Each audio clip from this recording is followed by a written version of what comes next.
Mamiçka, bezmişəm bu beyvəcərlə yaşamaqdan. Neynəmir ki? Əslində heç nə eləmir. Problem də budur. Tüm günü yazı, pozu, fizika belə gəldi, maddələr belə getdi. Mendeleyev ol mənim üçün. Bax, indi də qulağı eşidə-eşidə onun qeybətini eləyirəm sənə. Heç vecinə də deyil. Hal-hazırda mənim sevimli həyat yoldaşımla qaynanam arasında informasiya mübadiləsi baş verir. Bu isə təbiətin qanunlarına tam uyğundur. Əsəbləşdirə də bilmirəm bunu.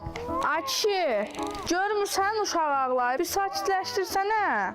Əgər o uşaq ağlayırsa, deməli mütləq ağlamalıdır. Biz təbiətin və hadisələrin gedişinə müdaxilə etməli deyilik. Yaxşı Mamiçka, mən indi bu vecsiz kişini özündən çıxartmağın yolunu taparam. Sağ ol, danışarıq.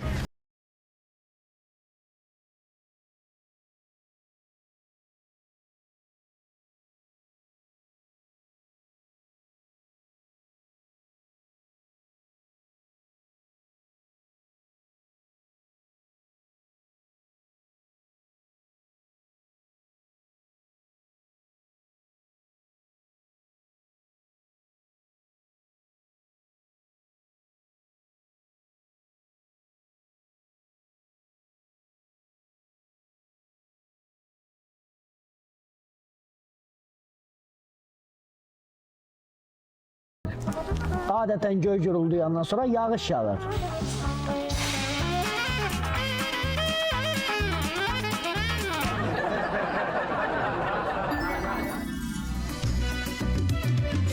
Qaraldı günümüzün, acı olur hər sözün, gülməz arvadın üzü, evdə ət olmayanda, gülməz arvadın üzü, evdə ət olmayanda. Dərdlərin kaman səsi heç vermir aman səsi, bərk çıxır qazan səsi, evdə ət olmayanda, evdə ət olmayanda. Həyat sıxır hər yandan, hey gülürəm yalandan, kreditdə bir yandan, evdə ət olmayanda, kreditdə bir yandan,